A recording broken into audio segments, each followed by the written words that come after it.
আসসালামু আলাইকুম রহমতুল্লাহি ওয়া বারাকাতুহু। আমি ডাক্তার মোহাম্মদ কামাল হোসেন। আজকে আপনাদের মাঝে উপস্থিত হয়েছে নতুন একটি বিষয় নিয়ে। আজকের বিষয়টির নাম বয়োভ্রম বা অ্যাকনে। বয়ঃসন্ধিকালের এই সমস্যা একটা জটিল সমস্যা। বিশেষত শিক্ষার্থী ছেলে এবং মেয়েদের মধ্যে বয়ঃসন্ধিকালের এর প্রকোপ খুব বেশি থাকে।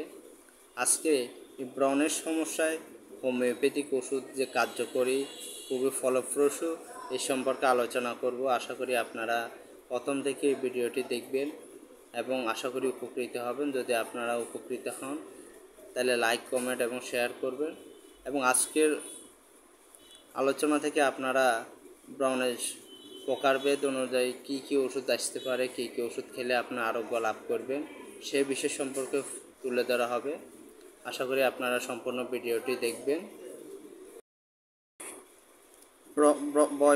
বয়োব্রণ যেটা বয়ঃসন্ধিকালের সূচনায় প্রধানত পুরুষ নারী উভয়ের মুখমণ্ডলে, বুকে, পিঠে, নাকে, শরীরের বিভিন্ন স্থানে উঠে থাকে। আসলে এই ব্রণ কাহারও খুব বেশি হয়ে থাকে, কাহারও কিছুটা কম হয়ে থাকে। এই ব্রণগুলি সাধারণত 4 প্রকারের হয়ে থাকে। প্রথমটি হলো অ্যাকনে ভালগারিস। এটা যদি আমরা এটাতে ব্রণের উপরে প্রেশার ক্রিয়েট করি তাহলে ভাতের মাড়ের মতো, ভাতের চাউলের মতো মেদ বের হবে। দ্বিতীয়টি হলো অ্যাকনে উন্ডেরেটা। এগুলি শক্ত প্রকৃতির এবং আস্তে আস্তে বৃদ্ধি পেয়ে থাকে এবং পরবর্তীতে এটাতে পুঁজ জন্মে থাকে এবং পরবর্তীতে স্ফোটকের আকার ধারণ করে থাকে। এগুলিতে মুখে দাগ হয়ে যায়। পরবর্তী 3 নম্বর হলো অ্যাকনে রেজিওলোজা। অ্যাকনে রেজিওলাটি হলো আরক্ত আকৃতি, বিশেষত লাল বর্ণের হয়ে থাকে এবং আশেপাশের শিরাগুলি লাল বর্ণের এবং ফুলে থাকে। এগুলি সহজে আরোগ্য হতে চায় না। চতুর্থটি হলো অ্যাকনে টিউবারকুলেটা। এটা সাধারণত আকৃতি বড় বড় হয়ে থাকে। সাধারণত 25 থেকে 50 বছরের মধ্যে এই সমস্যাটি প্রায় দেখা দিয়ে থাকে। এই পীড়ার প্রধান কারণ বলতে আমরা বুঝি যে অতিরিক্ত পরিমাণের কসমেটিকের ব্যবহার যদি হয়ে থাকে। দ্বিতীয়ত আপনার শরীরে যদি অধিক গরম বা ঠান্ডা লাগানো হয়ে থাকে, গুরুপাক খাদ্য গ্রহণ হয়ে থাকে, কোষ্ঠবদ্ধতা থাকতে পারে, মুখমণ্ডলে যুবক যারা তাদের যদি হস্তমৈথুনের ভাব অতিরিক্ত স্বভাব থাকে এবং স্ত্রী বা মহিলাদের যদি মাসিকে গণ্ডগোল হয়ে থাকে তাহলে এই সমস্যাটি প্রায় দেখা দিয়ে থাকে। এখন আলোচনা করব কমোডন্স নিয়ে। এই জাতীয় ব্রণের মাথার উপরে কালো বর্ণের দাগ থাকে, যেগুলিকে বলা হয় ব্ল্যাক হেডস নামে বলা হয়ে থাকে। লক্ষণ সাধারণ ব্রণের মতোই হয়ে থাকে। এবার আসে চিকিৎসার ক্ষেত্রে প্রধানত তার রোগীর যদি কোষ্ঠবদ্ধতা থাকে বা আন্ত্রিক গোলযোগ থাকে তাহলে প্রথমত এই সমস্যাগুলি দূরীভূত করার জন্য চেষ্টা করতে হবে। তাছাড়া কুমকুম গরম পানি দ্বারা ভালোভাবে শরীরকে ভালোভাবে মেজে গোসল করতে হবে। ক্ষারযুক্ত সাবান বা কোনো প্রকার কসমেটিক্স ব্যবহার থেকে বিরত থাকতে হবে। ডাক্তার ডিউক তিনি বলেছিলেন যদি কোনো স্থানে চর্ম যদি কর্কশ হয়ে যায় এবং ব্রণ যদি কোনো মতেই আরোগ্য হইতে না চায় তাহলে বারবারিস ইকুইফোলিয়াম ওষুধটিকে স্মরণ করার জন্য এই ওষুধটি ব্যবহারের ফলে এবং মাদার টিংচার শরীরের উপরের অংশে ব্যবহারের ফলে খুবই কার্যকরী হয়ে থাকে এবং ব্রণের স্পট পর্যন্ত দূরীভূত হয়ে থাকে এবং পাওয়ার বিতর্গতভাবে খাওয়া যেতে পারে। ডক্টর বরিকো এই বারবারিস ইকুইফোলিয়াম এই ওষুধটি খুবই সুনাম করেছিলেন।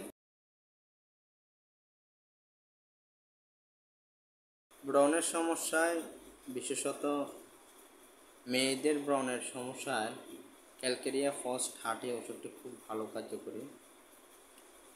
আর ছেলেদের ব্রণের সমস্যার ক্ষেত্রে ক্যালকেরিয়া পিকরেটাম দিয়ে আমরা অসংখ্য রোগী ভালো করি।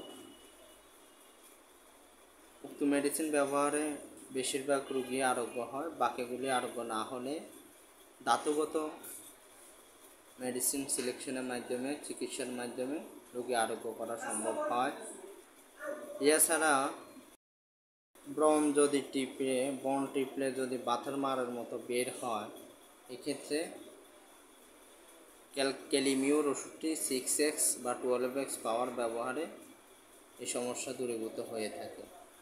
লক্ষণ সাদৃশ্য যদি অতিরিক্ত অনিদ্রা হয়, বেশি রাত্র জেগে থাকার অভ্যাস থাকে, মশলা জাতীয় খাবার পছন্দ, অতিরিক্ত টেনশন, মানসিক পরিশ্রম, এই সকল কারণে যদি বাথরুম পরিষ্কার না হয়, এই সকল কারণে যদি মুখমণ্ডলে ব্রণের সমস্যা হয়ে থাকে, তাহলে নাক্স বোম ওষুধটি খুবই কার্যকরী একটা ওষুধ।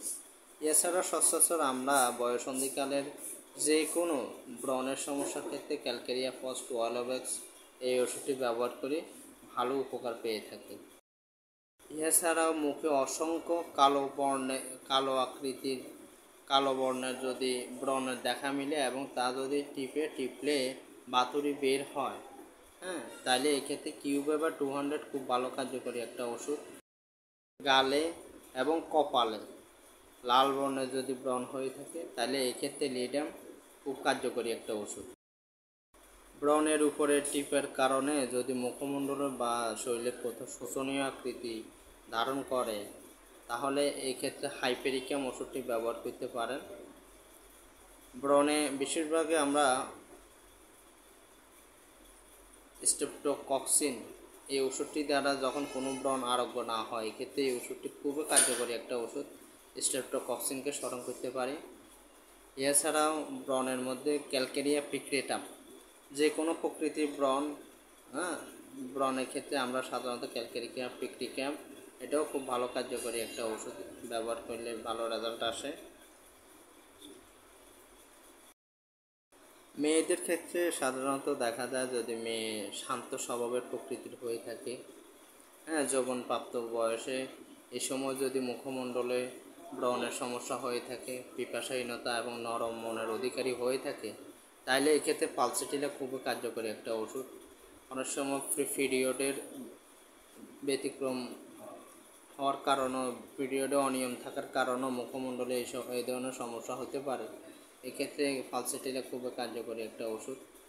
আসলে লক্ষণভিত্তিক চিকিৎসা সালফার দিয়েও আমরা যদি চর্মরোগ প্রবণতা থেকে যদি মুখমণ্ডলে অ্যালার্জেটিক প্রবলেমের কারণে যদি মুখমণ্ডলে ব্রণের সমস্যা হয়ে থাকে, যদি অতিরিক্ত চুলকায়, জ্বালা পড়া হয়, যত চুলকায় তত ভালো লাগে, রক্ত বের হয় চুলকেতে, তাহলে এক্ষেত্রে আমরা সালফারকেও স্মরণ করতে পারি।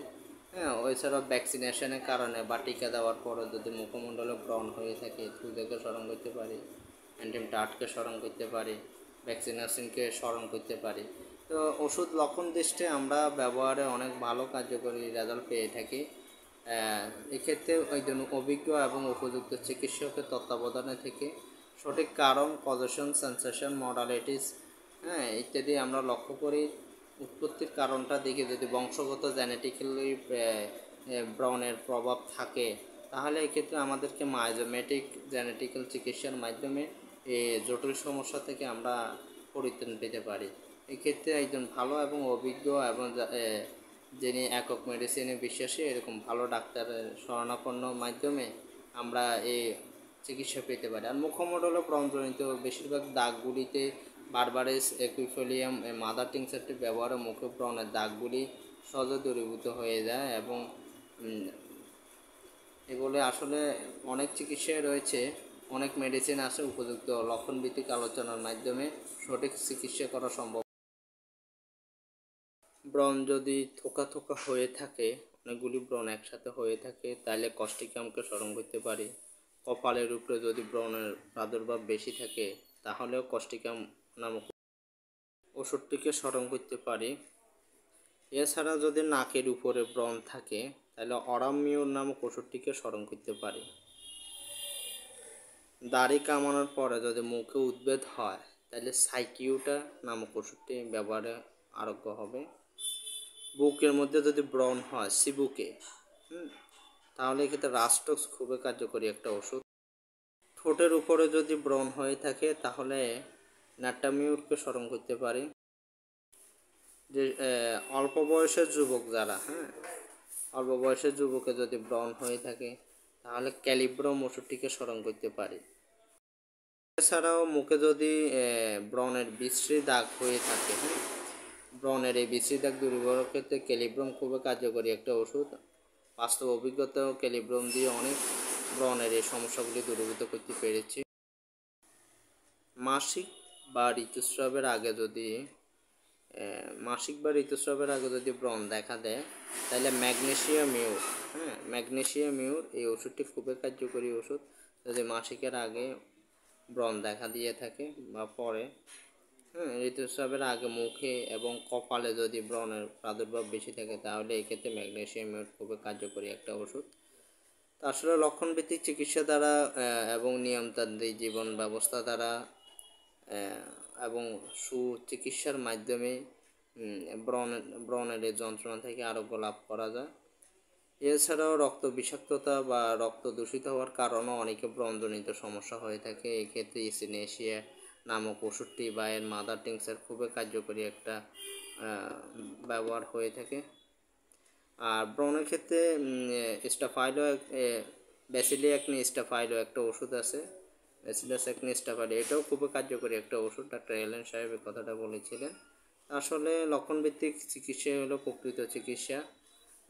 আমাদেরকে পরিপূর্ণ কেস টেকিংয়ের মাধ্যমে, রেপার্টরি ভিত্তিক এবং মায়োজোমেটিক বিবেচনা নিয়ে প্রকৃত মেডিসিন সিলেকশনের মাধ্যমে রোগীকে পরিপূর্ণ সুস্থতা দেওয়া সম্ভবপর হয়ে থাকে। এ বলে আসলে সংক্ষিপ্ত আলোচনা শেষ করলাম। আশা করি আপনারা ভালো থাকবেন, সুস্থ থাকবেন, এই শুভকামনায় দোয়া করবেন। আসসালামু আলাইকুম ওয়া রাহমাতুল্লাহি ওয়া বারাকাতুহু।